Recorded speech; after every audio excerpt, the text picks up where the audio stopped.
अच्छा, ये जो लास्ट क्लास में हमने जो इमेज का जो रीजन होता है, जो भी रीजन हम चूज कर रहे हैं, फॉर एग्जांपल कोई 24x24 का रीजन, जैसे वायला जोन्स का ओरिजिनल पेपर है, वो ये कहता है कि 24x24 पिक्सल का एक रीजन आप चूज करेंगे और उसके अंदर से आप कैलकुलेट करेंगे हार फीचर्स। ठीक है, तो अगर ये हमारे पास एक पार्ट ऑफ द इमेज है और उसके ऊपर इंटीग्रल इमेज कैलकुलेट करना था, वो तरीकेकार हमने देख लिया था।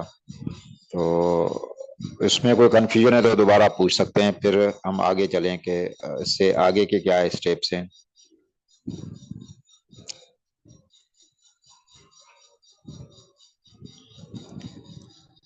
जी, है किसी का कोई क्वेश्चन?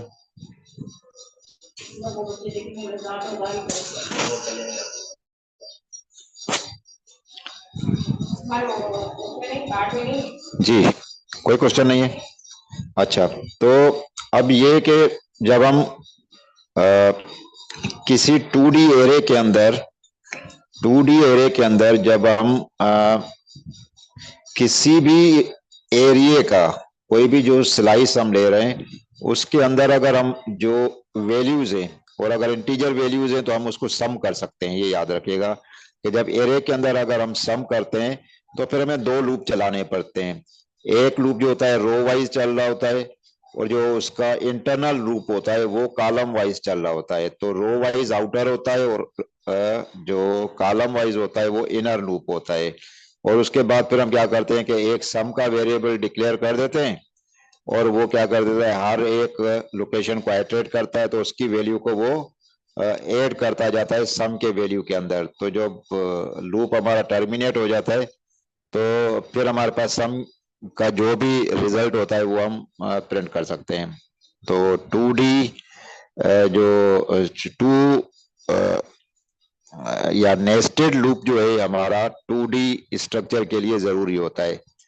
तो लेकिन इससे हमें टाइम ज्यादा लग जाता है, क्योंकि जो भी लूप के थ्रू या नेस्टेड लूप के थ्रू काम करते हैं तो उतनी नंबर ऑफ इंस्ट्रक्शन बढ़ जाती है। फॉर एग्जाम्पल ये मेरे पास रीजन है 1 2 3 और 4, 3x4 का है, तो उसमें लूप जो आइट्रेशन चलाएगा वो 12 चलाएगा। 3 into 4 जो आइट्रेशन होंगी, तो 12 आइट्रेशन चलेंगी, और उसके बाद वो कैलकुलेट करेगा, फिर सम हमें मिल सकता है। लेकिन वायला जो है थोड़ा सा इसके लिए शॉर्टकट सॉल्यूशन दिया है, जिसकी वजह से ये काफी फास्ट है। ठीक है, वो फास्ट कैसे है, उसने वो तरीकेकार बता दिया है कि अगर हम ये अगर मेरे पास पार्टिकुलर रीजन है जिसका मैं सम कैलकुलेट कर रहा हूं, देखें अब सम मैंने ये कैलकुलेट किया हुआ है इसका, इस रीजन के अंदर ये जो 3x4 का रीजन है, इसके अंदर मेरे पास अगर ये जो वैल्यूज है इनको मैं सम करूं तो ये सम मेरे पास आ रहा है 1521। ठीक है, तो अगर आपको अगर आपको जिस तरह एक्सेल के अंदर कैलकुलेट करना है, तो ये आपके पास पहली वैल्यू हो जाएगी। यहां से लेकर यहां तक ये सारा एरिया आप चूज करेंगे तो आपके पास इस रीजन का सम आपके पास आ जाएगा। ठीक है जी। तो लेकिन जो वायला जोन्स का तरीकेकार है वो ये कहता है कि आपको ये लेंथी कैलकुलेशन करने की जरूरत नहीं है। अगर आप इस चीज को समझने की कोशिश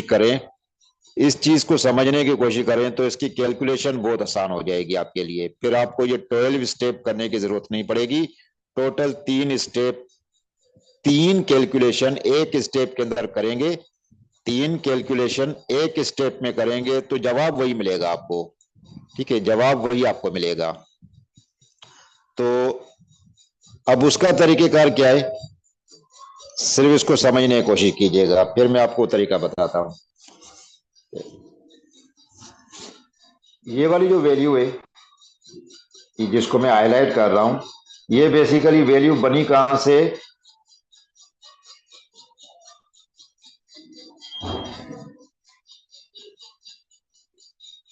ये इन सारे सेल्स का सम जो है ये लिखा हुआ है 3490। इसमें कोई कंफ्यूजन तो नहीं है, ये बात हम पहले कर चुके थे कि जब इंटीग्रल या इंटीग्रल क्या जो कैलकुलेशन होती है, वो जिस पॉइंट पे आप कैलकुलेट करते हैं उससे पिछले वाले सारे रो और जो हाइट वाले जितने सेल्स होते हैं, जो कॉलम और रो वाले, वो सब सम करने पड़ते हैं। तो ये अगर मैं इसको यूज कर लूं, for example P is equal 3490, ठीक है, इसकी मैं बात कर रहा हूं। तो इसके लिए जब कैलकुलेट, तो ये सारी, ठीक है, अब सिर्फ मैं इस एरिया का सम करना चाहता हूं, इस एरिया का सम करना चाहता हूं, तो ये वाली वैल्यूज मुझे यहां से हटानी पड़ेंगी, ठीक है। तो इस वाली सेल, ये जो कैलकुलेशन है हमारे पास यहां तक, वो कैलकुलेशन ये है, ठीक है, ये पूरे के पूरी इस रीजन की कैलकुलेशन है जो कि हमारे पास है 1137। तो मैं इसको कर कह देता हूं Q, Q इज इक्वल 1137, ठीक है जी। अच्छा, ये रीजन हो गया, इसके हमने ऊपर वाली चीजें अलग से नोट कर ली, ठीक है। अब इसके इस तरफ वाली चीजें, इसको मैं अलग से कैलकुलेट कर रहा हूं। तो ये मेरे पास पूरे का पूरा जो होगा ये कितना है, 111 या 111 जो वैल्यू है, ये किसकी कैलकुलेशन है, इससे पीछे वाले सारी चीजों की है। इधर ये जो 1249 है, 1249 बेसिकली अपने से इन सारी पीछे वाली वैल्यूज का सम है। तो अगर मैं इसको कहता हूं एस 12,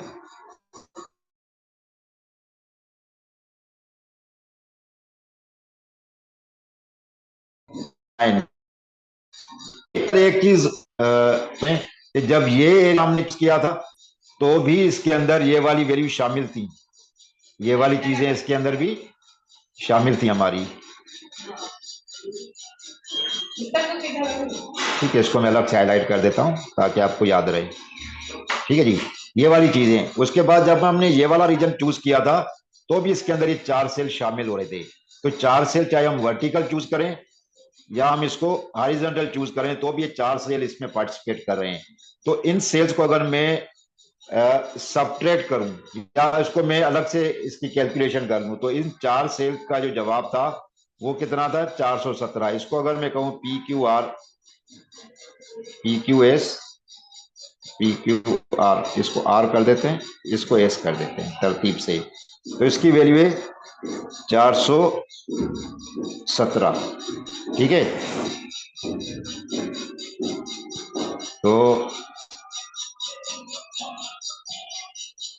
ये मैंने ये 4 पॉइंट्स आइडेंटिफाई किए हैं सिर्फ, ठीक है। अब इसका फार्मूला क्या बनेगा, P minus Q minus R plus S। अगर मैं इस तरीके से कैलकुलेट करूं तो जवाब मेरे पास वही आएगा जो इस रीजन का सम आना था, ठीक है। अब मैं इसको जो नेस्टेड लूप है उसके थ्रू कैलकुलेट नहीं कर रहा हूं, मैं जो भी रीजन में चूज करूंगा, ठीक है, उसके ये 4 पॉइंट्स मैं सिर्फ चूज करूंगा और उनके ऊपर जो वैल्यू आ चुकी है उसको मैं इस में डालूंगा। तो चेक करके देखते हैं, ठीक है जी। Is equal this minus this minus this और प्लस दिस, ठीक है जी। तो अब देखिए इस पे भी जवाब मेरे पास क्या आ रहा है, 1521 आ रहा है। लेकिन अगर हमने इसके इस एरिया के अंदर की वैल्यू को कैलकुलेट करें तो भी जवाब 1521 ही आ रहा है। अब मैंने इंटरनल वाली वैल्यूज को बिल्कुल नहीं छेड़ा, ठीक है, ये जो इसके अंदर की वैल्यूज हैं इसको मैंने बिल्कुल नहीं छेड़ा, इसको मैंने कैलकुलेट ही नहीं किया। मैंने सिर्फ ये 4 पॉइंट्स उठाए, इन 4 पॉइंट्स के हिसाब से मैंने एक एक्सप्रेशन डेवलप किया और मैंने जब कैलकुलेट कर लिया तो ये मेरे पास जवाब आ गया। तो ये कहां पर, ये 12 स्टेप्स में हो रहा था, 12 आइट्रेशन चलानी पड़ रही थी, उसके बाद उसके अंदर स्टेप्स कितने होने थे वो अलग बात है, आइट्रेशन बात थी इसकी। लेकिन इसके अंदर सिंगल आइट्रेशन है, एक ही आइट्रेशन, आइट्रेशन भी नहीं कह सकते उसको, लूप क्योंकि चलेगा ही नहीं। ये सिर्फ क्या कर रहा है कि एक स्टेटमेंट लिखेंगे और ये वाली चीजें हम पास करेंगे। जब ये चीजें पास करेंगे तो हमारे पास जवाब वैसे का वैसा ही आएगा और एक ही कैलकुलेशन में हल हो जाएगा। तो यहां तक कोई सवाल हो, फिर आगे वाली बात की तरफ जाते हैं। यहां तक कोई सवाल है?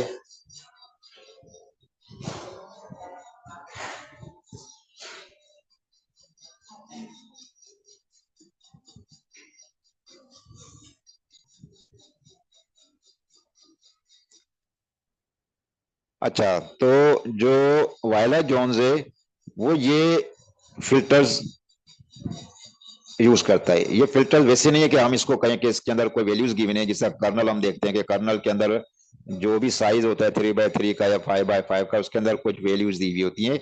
ये वो फिल्टर नहीं है।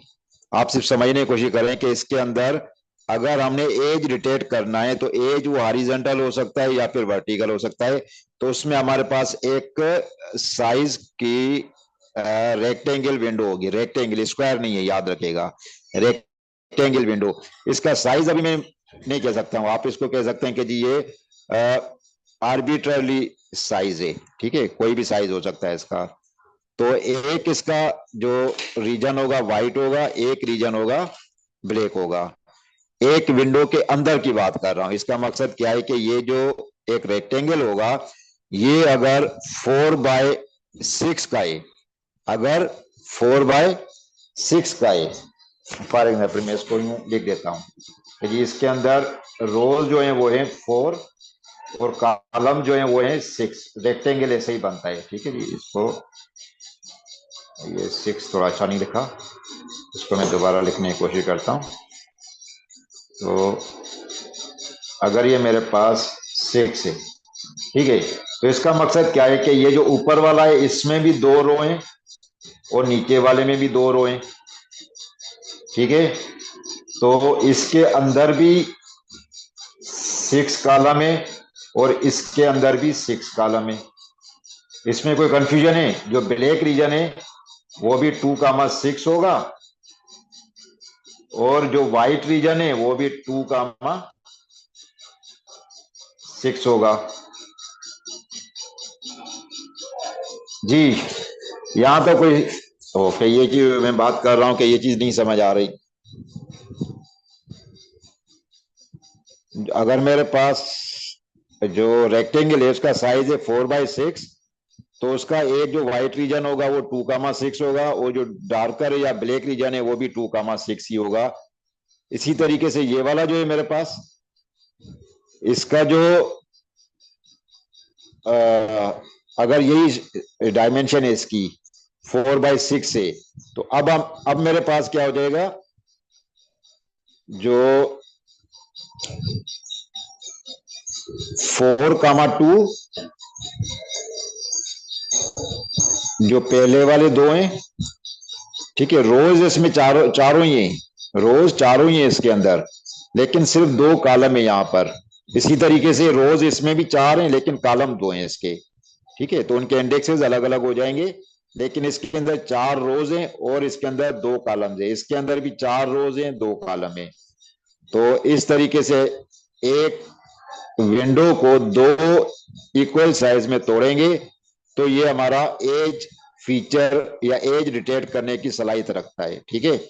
इसी तरीके से अगर ये मेरे पास है जो लाइन फीचर डिटेक्ट करने के लिए, ठीक है, तो उसके 3 जो फीचर है, 3 फीचर्स के ये कैलकुलेट कर सकता है, ब्राइट, ब्राइट और इसके दरमियान डार्क। इसी तरीके से अगर इसको हम हॉरिजॉन्टल करें तो टॉप पे भी ब्राइट होगा, बॉटम पे भी ब्राइट होगा और दरमियान में डार्क हो जाएगा। तो ये हमारे पास लाइन डिटेक्ट करने की सलाहियत रखता है। इसी तरीके से ये रेक्टेंगुलर फीचर अगर होगा तो ये स्क्वायर उठाएंगे, ये रेक्टेंगुलर नहीं हो सकता, ये याद रखिएगा। तो ये मेरे पास एक स्क्वायर होगा, तो इसके क्रॉस में जो भी होंगे, क्रॉस में अगर व्हाइट है तो इस क्रॉस में ब्लैक हो जाएंगे। तो ये हार फीचर्स हैं, ठीक है। ये चारों बल्कि तीन हमारे पास हैं, लेकिन हम इसको दो इसके हैं, दो इसके, चार ये हो जाएंगे, एक ये हो जाएगा। ये जो पांच फिल्टर एक 24x24 विंडो के ऊपर जब चलते हैं तो वो अपना एक रिजल्ट जनरेट करके देते हैं। वो रिजल्ट कहाँ स्टोर होता है वो भी मैं आपको दिखा देता हूँ थोड़ी देर में, लेकिन वो पूरा 24x24 विंडो के ऊपर ये कन्वॉल्व करते रहते हैं। कन्वॉल्व तो एग्जैक्टली वर्ड सही नहीं है, कैलकुलेट करते रहते हैं अपनी जो भी कैलकुलेशन है। कैसे, वो भी मैं आपको बता रहा हूँ अभी, ठीक है। लेकिन वो अपनी कैलकुलेशन करते हैं और अल्टीमेटली फिर क्या कर देते हैं कि वो एक रिजल्ट हमें दे देते हैं। उस रिजल्ट को देखते हुए फिर हम देखते हैं कि ये एक जो रिजल्ट आया है हमारे पास, वो एक फेस बन सकता है या फेस नहीं बन सकता, either it is a face और नो फेस। तो फिर यहां से हम उसको ओके कर देते हैं कि जी ये डिटेक्टर ने फेस डिटेक्ट कर लिया है, या जो इस डिटेक्टर ने जो रिजल्ट दिया है इसके मुताबिक इमेज के अंदर कोई फेस अवेलेबल नहीं है। लेकिन मैं बताने का मकसद क्या है कि इसके अंदर दो विंडोज की जरूरत पड़ेगी, ठीक है, दो विंडोज की, एक इसकी एक इसकी एक इसकी इसकी। अगर ये थ्री फीचर फिल्टर है तो फिर तीन विंडो बनाने पड़ेंगे, ठीक है, तीन विंडो बनाने पड़ेंगे हमें। सही है जी। तो अब हम अपने वाले उस कैलकुलेशन की तरफ वापस आते हैं कि जो मैंने आपको बताया था कि ये हम असल में कर क्यों रहे हैं कैलकुलेशन, ठीक है। जब हमें ये समझ आ जाएगी कैलकुलेशन क्यों कर रहे हैं तो फिर उसको समझना हमारे लिए मुश्किल नहीं होगा इसमें, ठीक है जी। अच्छा, अब ये मेरे पास कैलकुलेशन का तरीका मैंने समझ लिया कि कैलकुलेशन जब मैं करूंगा तो उसमें मुझे पूरे का पूरा रीजन के अंदर की वैल्यूज को सम करने की जरूरत नहीं है। सिर्फ मुझे उस साइज का, जो भी मैं रेक्टेंगल साइज बनाने जा रहा हूं, उसके ये चार पॉइंट्स अगर मैं कैलकुलेट करता हूं तो मैं जो सम ऑफ इंटेंसिटीज है वो मुझे मिल जाएंगी। लेकिन sum of intensity one by one calculate करने के बजाय सिर्फ चार पॉइंट मैंने ढूंढे, उन चारों को अगर मैंने एक एक्सप्रेशन के अंदर लिखा तो जवाब वही आ जाएगा, ठीक है जी। तो अब मैं इन सबको जरा हटाता हूं ताकि इनका कोई भी कैलकुलेशन, अच्छा इधर से हटाता हूं, ठीक है, इधर से हटाता हूं, उस वाले को रहने देते हैं।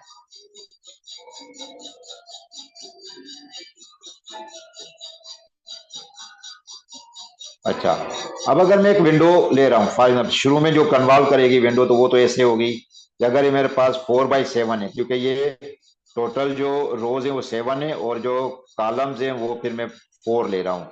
अगर ये मेरे पास ओरिजिनल जो है, जो ये ओरिजिनल में अगर कह रहा हूँ कि जी रेक्टेंगल साइज है मेरे पास, ये मैंने इसको हाईलाइट कर दिया। तो अगर मैं फिल्टर चलाना चाहता हूं एज डिटेक्टर का, तो एज डिटेक्टर का फिल्टर जो है ये वाला जो है, ये अगर मेरा एक इंटेंसिटीज है वो डार्क भी हो सकती है, ब्राइट भी हो सकती है। मैं सिर्फ इनको अलग से शेड दे रहा हूं, समझाने की बात कर रहा हूं, ठीक है जी। तो ये एक शेड हो जाएगा और एक ये शेड हो जाएगा, ठीक है। तो आप इस तरीके से आप इसको देख सकते हैं, ये जो मैंने आपको दिखाया था वहां पर।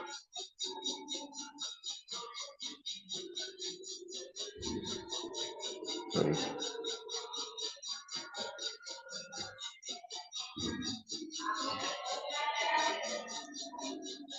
ये वाला आप कह सकते हैं क्योंकि ये वर्टिकल है ना हमारे पास। इस तरीके से एक वाला जो है हमारे पास ब्राइट इंटेंसिटी को चेक करने के लिए और ये डार्क इंटेंसिटी को चेक करने के लिए, ये एक फिल्टर है, ठीक है। तो हम अपने इमेज के अंदर क्या करेंगे, उसको एक रेक्टेंगल विंडो को चूज करेंगे और उसको फिर हाफ करेंगे, ठीक है। जो भी हम रेक्टेंगल विंडो चूज कर रहे हैं उसको हाफ कर दिया, तो ये वाले हमारे पास जो होंगे ये ब्राइट वैल्यूज के लिए होंगे और ये हमारे पास डार्क वैल्यूज के लिए होंगे। तो हम करेंगे क्या, ये याद रखिएगा, is equal, sorry is equal नहीं, मैं एक फार्मूला लिख देता हूं कि जी रिजल्ट इज इक्वल, जो रिजल्ट आएगा वो किसके बराबर होगा, sum of bright region minus sum of dark region. अब इसमें क्या है, सॉरी डार्क की स्पेलिंग ठीक नहीं रही, मैं इसको जरा ये डार्क में के आएगा, ठीक है जी, डार्क। ठीक, अभी जो ब्राइट रीजन है मैं इसकी बात कर रहा हूं, इसका सम चाहिए होगा। ठीक है, इसका सम करना है हमने, तो सम कैसे करेंगे, ये वाली टेक्निक आपको बताई थी, इस तरीके से मैं सम करूंगा। तो इसका सम मेरे पास आ जाएगा जो कि मैं यहां पर रखूंगा पहले, फिर इस वाले रीजन का सम निकालूंगा, वो यहां पे रख दूंगा। तो जो ब्राइट रीजन होते हैं डार्क उसमें से सेट होता है, ठीक है, याद रखिएगा ये पूरा इसका फार्मूला है वायला जोन्स का, कि जो सम ऑफ ब्राइट रीजन होगा उसमें से सम ऑफ डार्क रीजन को सब्ट्रैक्ट किया जाएगा, फिर जो जवाब आएगा वो रिजल्ट में हम रख देंगे बस। ठीक है, फिर रिजल्ट को फिर एक थ्रेशोल्ड से चेक करते हैं, लेकिन अभी मैं बात नहीं कर रहा हूं थ्रेशोल्ड की, मैं सिर्फ बता रहा हूं कि कैलकुलेशन कैसे करता है वायला जोन्स।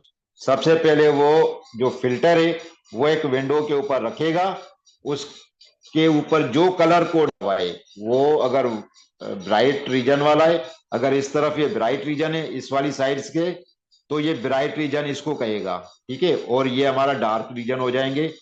तो इसका जो सम होगा वो इसके सम से सब्ट्रैक्ट किया जाएगा और अल्टीमेटली हमारे पास कोई एक वैल्यू आ जाएगी।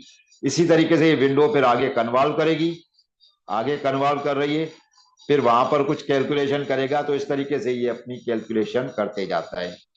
ये मैं सिर्फ एक फिल्टर की बात कर रहा हूं जो कि वर्टिकल चल रहा है, ठीक है, ये जो वर्टिकल चल रहा है।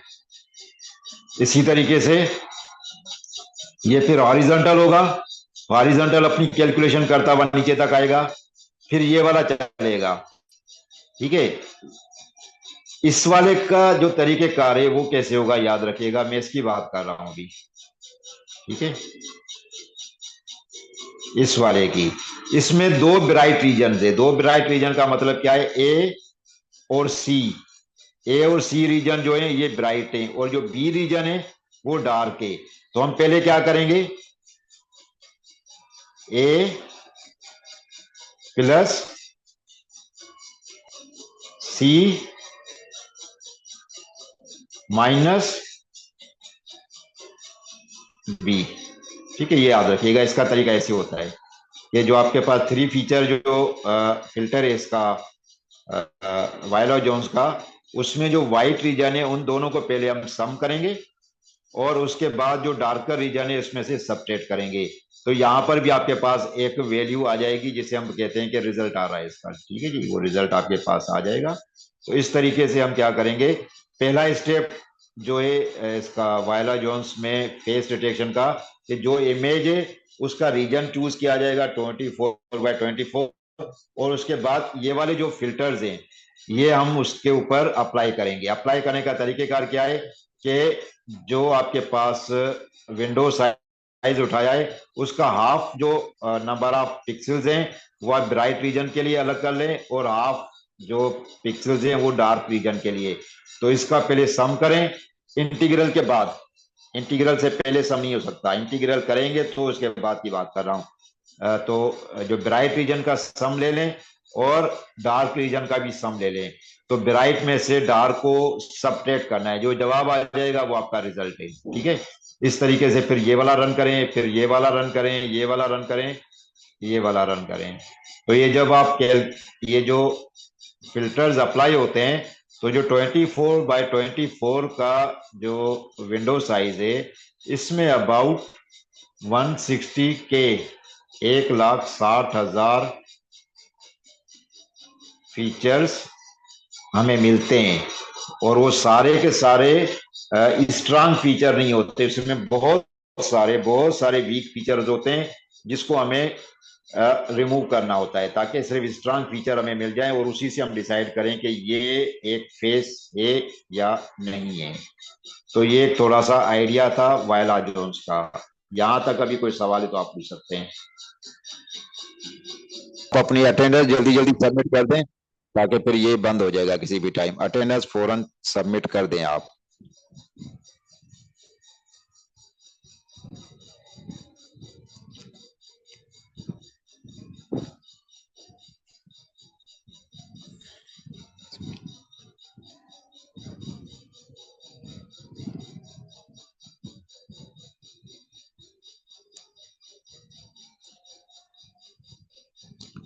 जी जल्दी जल्दी भेज दें, ये ना हो कि फिर ये किसी भी टाइम बंद हो जाएगा। ये आपके पास टाइमर तो शो हो रहा होगा, मेरे पास शो नहीं हो रहा। तो अटेंडेंस जिसने अभी तक सबमिट नहीं की वो रुक जाए, बाकी सब लीव कर सकते हैं। फिर मैं थोड़ी देर के बाद इस सेशन को स्टार्ट करता हूँ फिर। ठीक है जी। तो अटेंडेंस जरूर भेज दीजिएगा, और आप लीव करते जाएं फिलहाल, ताकि मुझे पता लगे कौन रह गया है अभी।